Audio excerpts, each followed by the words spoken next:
જો એક ગૌડી આચાર્ય થયા છે, મધુ પંડિત, જેણે રાધા ગોપીનાથજીને પ્રગટ કર્યા છે, જે અત્યારે તો જયપુરમાં છે, પેલા વૃંદાવન હતા. હવે આ મધુ પંડિત મૂળ બંગાળી વ્યક્તિ છે અને એક સમયે બંગાળમાં એણે સાંભળ્યું કે ભગવાન જેવી કોઈ વસ્તુ છે, ભગવાન છે. ઘણા લોકો એવું કહે છે કે પેલા એ નાસ્તિક હતા. આ લોકોને કહેતા કે ભગવાન છે તો બતાવો, એ છે ક્યાં, આપણે ડાયરેક્ટ મળવું છે. હવે તમને આવીને કોઈ એમ કે ભગવાન દેખાડો, તમે શું કરો? કન્ફ્યુઝ થઈ જાય ને. આપણે ગમે એટલા મોટા ભગત હોય તો ભગવાન કેવી રીતે દેખાય, પ્રત્યક્ષ બતાવો ભગવાન. તો એણે કીધું એક કામ કરો, ભગવાન વૃંદાવનમાં છે. આવ્યા બંગાળથી વૃંદાવન, અને વૃંદાવનમાં આવી લોકોને પૂછ્યું કે મારે કૃષ્ણને મળવું છે. એ કૃષ્ણ ક્યાં મળે? તો લોકોએ કીધું ગમે એ મંદિરમાં આવી જાવ, અહીંયા તો 5000 મંદિર છે, ગમે ત્યાં એક બધે ભગવાન જ છે. એમ નહીં, લાઈવ ડાયરેક્ટ ક્યાં મળે? તો લોકોને થયું આ ગાંડો થઈ ગયો લાગે છે. એક કામ કરવી કે આને યમુના તટે મોકલી દઈ. લોકોએ કીધું યમુનાજીના તટે બેસી જાવ. કેમ? કારણ કે ન્યા ઈ હોય, ક્યારેક ગાયો ચરાવે, ક્યારેક રાસલીલા કરે છે, ન્યા મળશે. તો એક ટીલા ઉપર બેઠા. ટીલો સમજો છો ને, માટીનો નાનો એવો પર્વત, એની ઉપર જઈને બેઠા. યમુનાજીમાં પૂર આવ્યું. હવે પૂર આવ્યું, બધા લોકોએ કીધું અરે ભાઈ ભાગી જાય અહીંથી ને કે ડૂબી જાય હમણાં. એ કે જે થાવું એ થઈ જાય, એ નંદના દીકરાને મળ્યા વગર જવાનું થતું નથી. કોઈ કીધું જેના બાપાનું નામ નંદ મહારાજ છે, એને મળ્યા વગર જવાનું થતું નથી. પાણી ધીમે ધીમે વધતું ગયું. લોકો બૂમાબૂમ કરે કે ભાઈ આ કોઈ ગાંડો થઈ ગયો છે. એ કે આને સમજાવવામાં આપણે ડૂબી જવું, કે ભાગો અહીંથી. બધા છોડીને ભાગી ગયા. અને છેલ્લે ધીરે ધીરે તમે જો માટીનો ટીલો છે, પાણીમાં માંડ્યો સરકવા. ભગવાનને થયું કે છે તો કોઈ ગાંડો માણા, પણ આમ નામ જો વયો જાહે ને તો આમાં તો આપણું નામ ડૂબશે, કે આટલો પ્રેમ કરતો, આટલી નિષ્ઠા લઈને આવ્યો છે અને આ ડૂબી ગયો, આનું મૃત્યુ થઈ ગયું. ભગવાન સ્વયં પ્રગટ થઈ ગયા ગોપીનાથજીના રૂપમાં. એ રાધા ગોપીનાથજીના સ્વરૂપમાં ભગવાન પ્રગટ થયા. અને પછી ભગવાને કીધું હવે આ હું છું, મળી ગયો, મને દર્શન થઈ ગયા. એમ નહીં, રહેવાનું છે કાયમ માટે. હારે એટલે ભગવાનને કીધું જાવા નહીં દઉં. કે એક તો મળ્યા છો માંડ માંડ તમે, હે ને? ભગવાન કે હું તો આની ઉપર દયા કરીને આવ્યો, મફતના ભાવમાં વયો જાય આમાં પાણી. અને આને તો હવે મને પકડી લીધો. ભગવાન કે બોલ તારી શું ઈચ્છા છે? એટલે રહ્યો મારી સાથે તમે. તો ઈ કે હું રવ, ચાલ આપણે બે રમશું, કૂદશું, મારું તો આજ કામ છે, ગાયો ચરાવશું, બે હારે મજા કરશું. ઈ કે પ્રભુ તમે મારી હારે રહેશો, મારી હારે આમ ગાયો ચરાવવા આવશો, મારી સાથે રમત રમશો, તો લોકો તમને ભગવાન નહીં માને, લોકો વિશ્વાસ નહીં કરે કે આ ભગવાન છે. પણ વિશ્વાસ તો દેવડાવવો પડશે ને. સામાન્ય માણસને તમારા રૂપનું દર્શન કેવી રીતે થાય? પણ હું ચાહું છું કે વૃંદાવનમાં જે આવે ને બધાને તમારું દર્શન થવું જોઈએ. તો ભગવાન કે બોલ હું કરું? બોલે વિગ્રહ રૂપમાં ઉભા રહી જાવ. અને એ જ ગોપીનાથ હાલતા ચાલતા સ્વયં ભગવાન મૂર્તિના રૂપમાં, વિગ્રહના રૂપમાં ઉભા રહી ગયા. અને આગળ જતા એને વૃંદાવનથી જયપુર ટ્રાન્સફર કરવામાં આવ્યા. આજે જયપુરમાં છે રાધા ગોવિંદ દેવજી, રાધા ગોપીનાથજી. સ્વયં પ્રગટ. કહેવાનો અર્થ લાલસા એવી હતી, જો મૃત્યુ પણ આવી જાય ને તો કોઈ ભય નહોતો. અને આ લાલસાના કારણે બન્યું એવું કે ભગવાનની પ્રાપ્તિ થઈ ગઈ. આજથી 500 વર્ષ પૂર્વ રાધા ગોપીનાથજીને વૃંદાવનમાં પ્રગટ કરી દીધા મધુ પંડિત ગોસાઈ. કામના કોઈ નથી હૃદયમાં, પણ લાલસા છે. કામના ન હોય એ કોઈ મોટી ઉપલબ્ધિ નથી. બહુ સારો ઉપદેશ મળી જાય, સદગુરુ મળે, કામનાઓ નષ્ટ થઈ જાય. કોઈ કૃપા કરે તો પણ કામનાઓ નષ્ટ થઈ જાય. પણ લાલસા, ભગવાનને પામવાની લાલસા ન જાગે ત્યાં સુધી ભક્તિમાં આનંદ નથી, ઉત્સાહ નથી. જો ભક્તિ કરવાની ઈચ્છા ન હોય, લાલસા ન હોય, તો બીજું કહે છે ગ શબ્દ જ્ઞાનવાચક. જો જિજ્ઞાસા હોય, અંદરથી જાણવાની ઈચ્છા હોય, તો જ્ઞાન લઈ જાઓ. કારણ કે જ્ઞાન જે છે ને એ અંદરથી ખોલે. કેવી રીતે? જો ઈંડું જે છે, ઈંડાને તમે બહારથી તોડો તો એક વસ્તુ બને. આપણે એનું નામ નથી લેવું. બહારથી તોડો તો એમાંથી એક વસ્તુ બને. લોકો ખાય છે, ખબર નથી કેમ ખાતા છે. પણ એ અંદરથી તૂટે તો એમાંથી જીવન નીકળે. અંદરથી જ્યારે એ જાતે તૂટે ને તો એમાંથી બચ્ચું નીકળે. એમ જ્ઞાન જે છે ને એ વ્યક્તિને અંદરથી ખોલે. જિજ્ઞાસા, જ્ઞાન સૂત્રમાં કીધું અથા તો બ્રહ્મ જિજ્ઞાસા. અંદરથી પોતાના સ્વરૂપભૂત અવસ્થામાં આવે. જો જિજ્ઞાસા પણ નથી, અચ્છા અનુભવ લઈને આવો. આપણો અનુભવ શું કહે છે? અને વૈરાગ્ય લઈ જાઓ. જો વૈરાગ્ય અને ત્યાગ બે અલગ વસ્તુ છે. ઘણીવાર સંસારમાંથી કંઈક છોડી દઈએ તો એમ થાય કે આપણને વૈરાગ્ય આવી ગયું છે.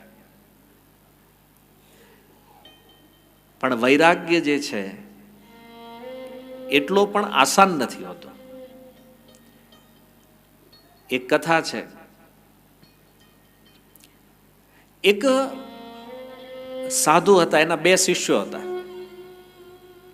અને સાધુએ કીધું જો તમારે કોઈ સ્ત્રીને જોવાની નથી ક્યારેય જીવનમાં, તો સ્પર્શ સંભાષણ આ તો વાત જ નથી, જોવાની પણ નહીં.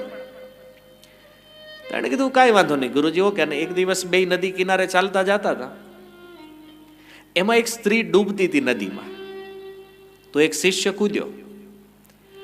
કૂદ્યો અને એને લાવી બચાવી બહાર કાંઠે મૂકીને વળી પાછા 2 નીકળી ગયા. આશ્રમ ઉપર આવ્યા પાછા. તો ઓલો જે કાંઠે ઉભો હતો ને રોજ ગુરુજીને કમ્પ્લેન કરે, ગુરુજી આણે સ્ત્રીનો સ્પર્શ કર્યો છે. કેમ? આણે સ્ત્રીનો સ્પર્શ કર્યો છે. તો ગુરુજીના મનમાં થયું કે આ લઈ દઈને રોજ વાહે પડ્યો છે. એને કીધું હારું બોલાવ્યા ને હાલ એક દિવસ કહી દઉં એને. તો ઓલા બીજા શિષ્યને બોલાવીને કીધું કે આ એમ કે છે કે તે સ્ત્રીનો સ્પર્શ કર્યો છે. તો પેલા શિષ્યએ કીધું કે કઈ સ્ત્રી?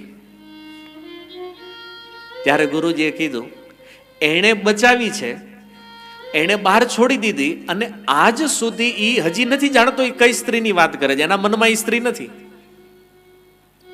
પણ તું એને અડ્યો નથી, તે જોઈ નથી, તો હાથ દીથી તારા મનમાંથી જાતી નથી. રોજ કમ્પ્લેન કરે જાણે સ્ત્રીને અડ્યો જાણ. તું ચિંતન કરે છે. જો વૈરાગ્ય જે છે ને એ પણ અંદરની વસ્તુ છે. બહુ સૂક્ષ્મ વાત છે. ઘણી વાર એવું લાગતું કે બહારથી બહુ મોટું બટું બધું છોડી દીધું છે, અને લોકોને આ વૈરાગ્યનું અભિમાન હોય, અમે આટલું છોડીને આવ્યા છીએ, અમે ઓલું છોડી દીધું છે. હા, પણ એ છોડી દીધું હજી મનમાંથી તો નથી ગયું ને. એ તો હજી યાદ છે કે આટલું છોડી દીધું છે. જો પેલા એ સ્ત્રીને બચાવી છે તો એ ભૂલી ગયો છે કે કોણ સ્ત્રી છે. હું ઘટના બચાવવાનું કર્તવ્ય હતું, બચાવી લીધી, વાર્તા પૂરી થઈ ગઈ. આ વૈરાગ્યનું સ્વરૂપ બહુ સૂક્ષ્મ છે. અને એનાથી પણ આગળ છે કે સંકલ્પ હોય તો ત્યાગ લઈ.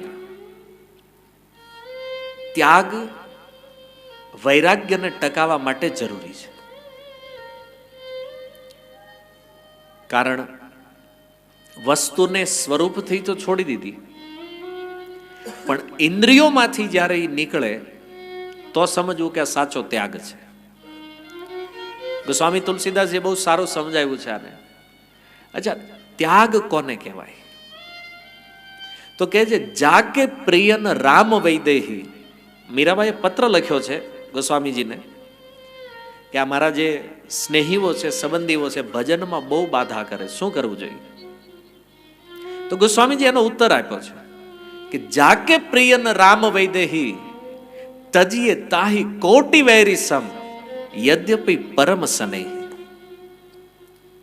જે બાધારૂપ છે ભજનમાં એનો એવી રીતે ત્યાગ કરો, ભલે પરમ સ્નેહી કેમ ન હોય છતાં એનો ત્યાગ.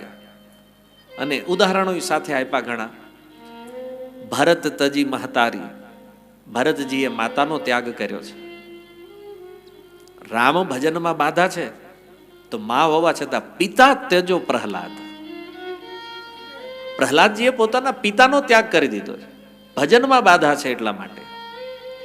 અને ગોપીઓએ તો પોતાના પતિનો ત્યાગ કર્યો છે, પોતાના પતિને છોડી દીધા છે.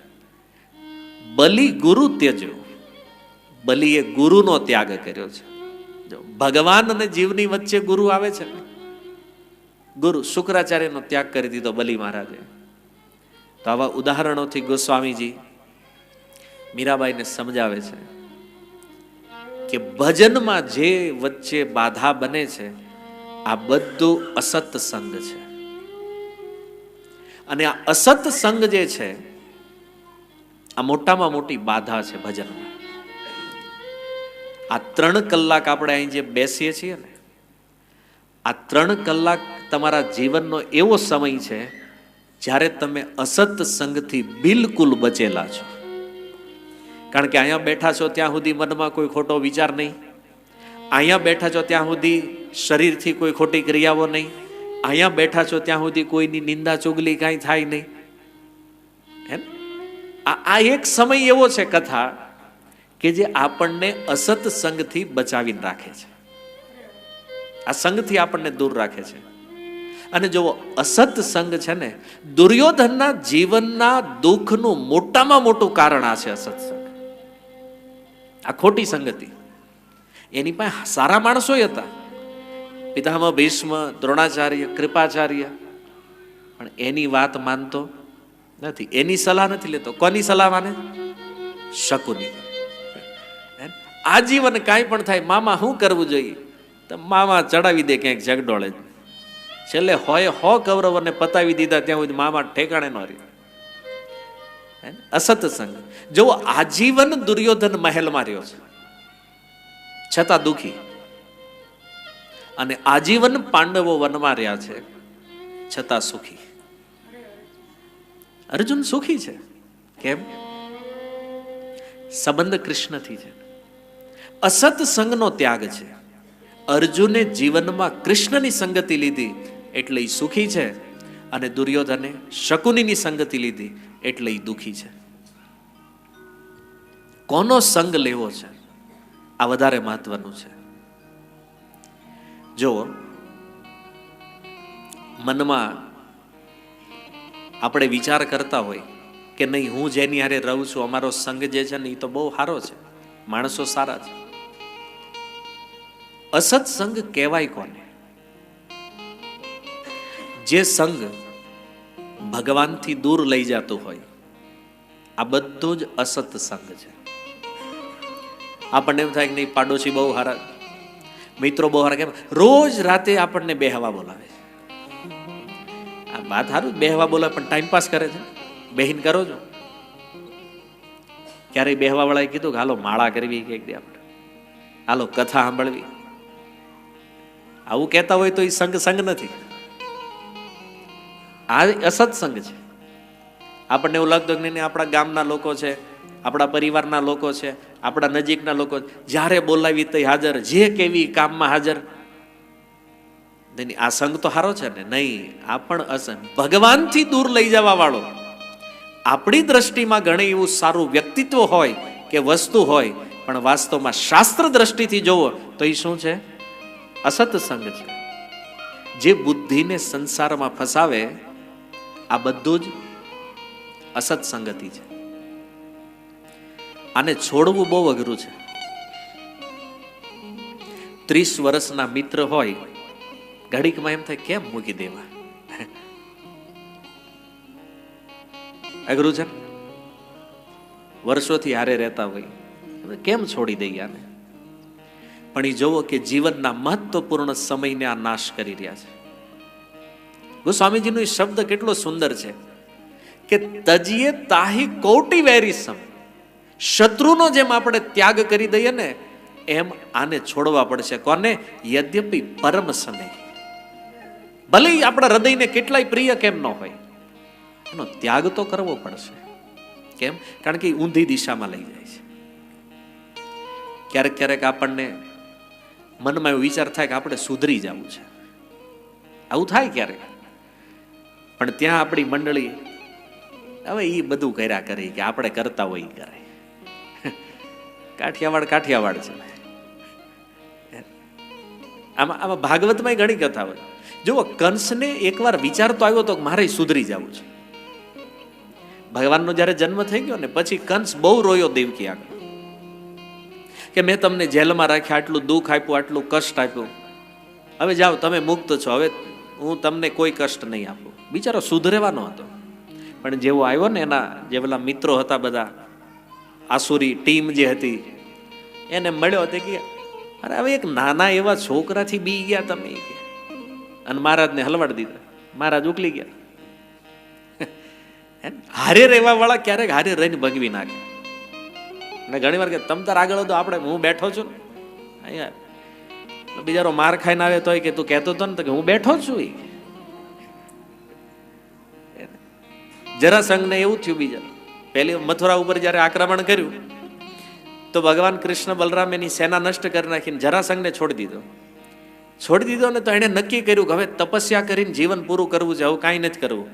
તો એના મિત્ર મંડળ આવ્યું. મહારાજ આમ ઉદાસ, બોલે હવે સેના નથી ને હું તો હારી ગયો. અરે એવા છોકરાથી હું બીવાનું હોય, અમે સેના આપી, હાલો થાવ તૈયાર. પાછું 17 વાર આક્રમણ કરાવ્યું મથુરા ઉપર, અને ભગવાને બધાનો વિનાશ કરી નાખ્યો. એ તો બિચારો તપ કરવા જતો, પણ હારે જે સંઘ હતો ને ઇમોશનલ બ્લેકમેલ કરે આપણને. ઇમોશનલી તમે અમારે ત્યાં નહીં આવો ને પછી જોઈ લો તમે, તું શું કરી લઈ, પછી અમે નહીં આવી તમારે. વ્યવહારિક આવું બ્લેકમેલિંગ ચાલે. આપણે ઘણી વાર કે પણ અમારે કથામાં જવાનું છે, નહીં કે આપણે કાશ્મીરે જવું છે. તો કે હવે નામ નહીં લે ઘણા, હવે ઘણા નક્કી કર્યું કથામાં જ જવાય. કારણ કે રાશિ તો બેની એક છે, કથા કાશ્મીર. પણ વાત એ છે કે સંગ ઘણીવાર આપણી ઈચ્છાને દબાવી દે છે. એટલે શાસ્ત્રોની અંદર કવિરાજ ગોસ્વામી કહે છે અસત સંગ ત્યાગ એ વૈષ્ણવાચાર. અસત વસ્તુની સંગતિનો ત્યાગ જે છે એ જ ભજનની યોગ્યતા છે. ક્યારેક ક્યારેક સંબંધીઓના છૂટવાનો ભય લાગે છે. આપણે લોકો ભજન કરશું તો મિત્ર ખોવાઈ જાય, ભજન કરશું તો સગા સંબંધી. એવું નથી. તમને ભજન કરતા જોવે તો એને ભજન કરવાની ઈચ્છા થઈ, એ ભક્તિમાં લાગી જાય. હા, ઈ એનો સંગ આપણને આપે એના કરતા બેટર છે ને આપણે આપણો સંગ એને આપી દઈએ. તો સંગતિ કોની કરવી જોઈએ? સાધુ સંગ સર્વ શાસ્ત્ર કહે, લવ માત્ર સાધુ સંગ સર્વ સિદ્ધિ હોય.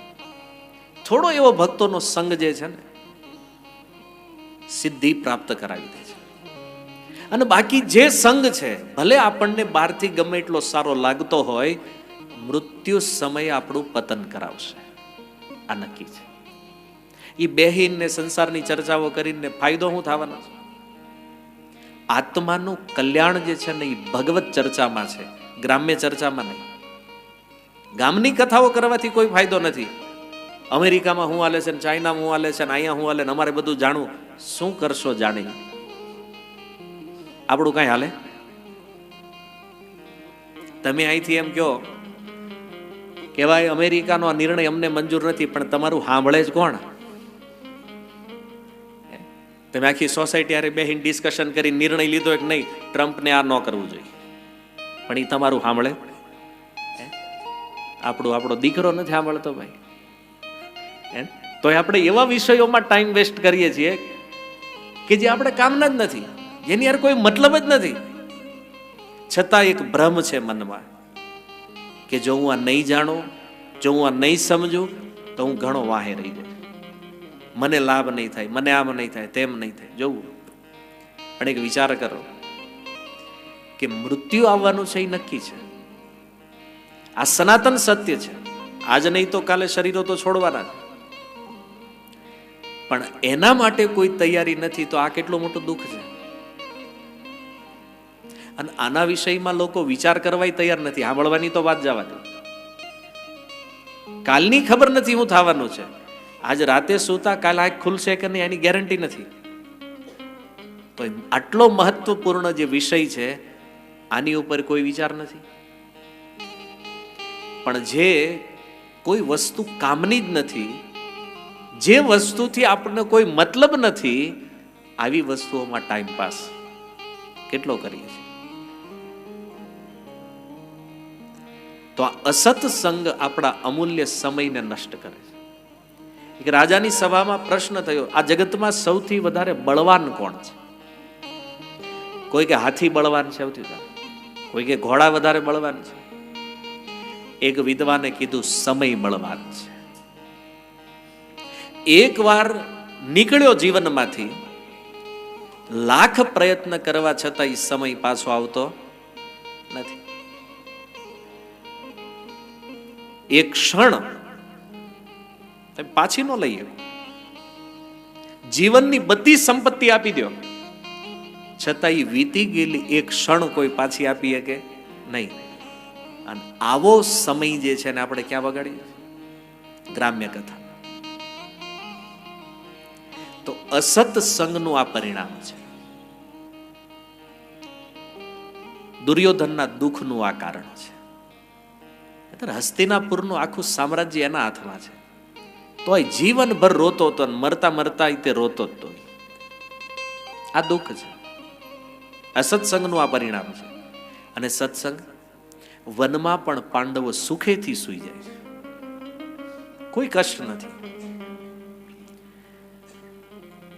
તો ધારણાઓ બદલવી પડશે. ધારણાઓનો અર્થ છે માન્યતા. આપણે મનમાં જે માન્યતાઓ ફિટ કરી છે. જો આ સંસારમાં ઘણા લોકો કહે છે કે અમારું એવું માનવું છે કે ભગવાન નથી. ઘણા એવું કહે છે. અમે એવું માનીએ છીએ કે ભગવાન જેવું કાંઈ છે નહીં. ભાગવત સાંભળતા પહેલા એક માન્યતા દ્રઢ કરવી પડશે કે ભગવાન જ પરમ સત્ય છે. નહીતર પછી આની આગળની કથાઓનો કોઈ મતલબ નથી. એના માટે કે જે ભગવાનને માનતા નથી. અને આ કોઈ ચોઈસ નથી તમારી પાસે કે ભગવાનને માનવા કે ન માનવા. વિદેશમાં લોકો ચોઈસ આપે કે તમે વિશ્વાસ કરો છો ભગવાન છે? તો આ ઘણા લોકો અમે નથી માનતા. પણ માનવા નહીં માનવાથી સત્ય તો પરિવર્તિત થવાનું નથી. ધારણાઓને કોઈ બદલી શકે, અનુભવને નહીં. માન્યતા બદલી શકાય. કોઈનો વિશ્વાસ કોઈ અલગ સ્વરૂપમાં છે, કોઈનો વિશ્વાસ કોઈ અલગ સ્વરૂપમાં છે, તો માન્યતા તો ક્યાંય પણ બદલી શકાય. ચાલ જુઓ કે ભાઈ કોઈ ભગવાનના બીજા સ્વરૂપમાં માનતા હતા, આજે કોઈ બીજા સ્વરૂપને માને છે. અનુભવને કેવી રીતે બદલી શકાય? મીરાએ અનુભવ્યું છે ભગવાન છે. હવે કોઈ એમ કે મીરાના અનુભવ ઉપર અમને વિશ્વાસ નથી, અમે માનતા નથી. તમારી માન્યતા છે ભાઈ, એનું તો છે. એને કીધું મેરે તો ગિરધર ગોપાલ દૂસરો ન કોઈ.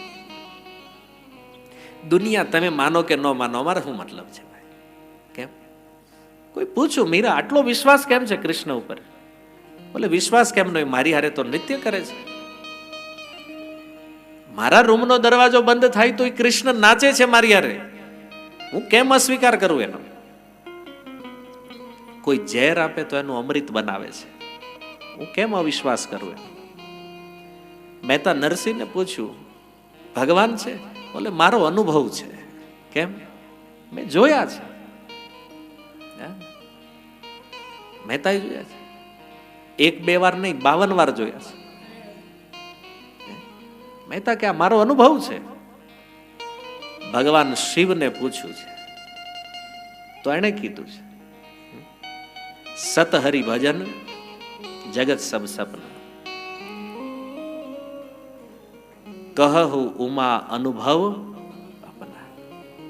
આ તો મારો અનુભવ છે, ભગવાન શિવ કહે છે, કોઈની કીધેલી સાંભળેલી વાત નથી. તો આ સંસારના જે મહાપુરુષો એ પોતાના અનુભવને વ્યક્ત કર્યો છે. ભગવાન છે. છતાં એક વિચાર એવો સંસારમાં ચાલે છે, થોડું ઘણું ઐશ્વર્ય પ્રાપ્ત થાય એટલે આવો વિચાર આવે કે આ જગત ભગવાનથી વિહીન છે. પણ જો ભગવાન વગર તો કોઈનું અસ્તિત્વ નથી, મૂળ વાત તો એ છે. તો ધારણાઓ કોઈની કોઈ પણ હોય, પણ કોઈના અનુભવને કેવી રીતે ખોટા પાડશું આપણે? માન્યતા તો કઈ પણ હોઈ શકે.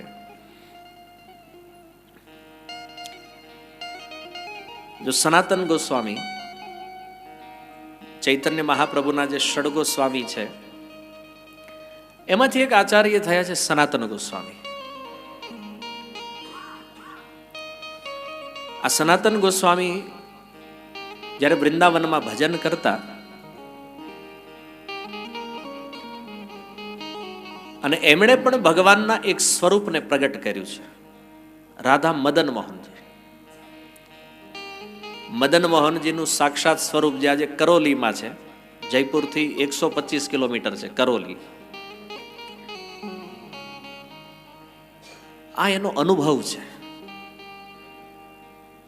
જો ભગવાનને સત્ય માનો તો એ ચિત્તમાં આવે. હરિશ ચિત્તમ સમાશ્રયિત. સત્ય રૂપ ભગવાનનો સ્વીકાર કરવો પડશે.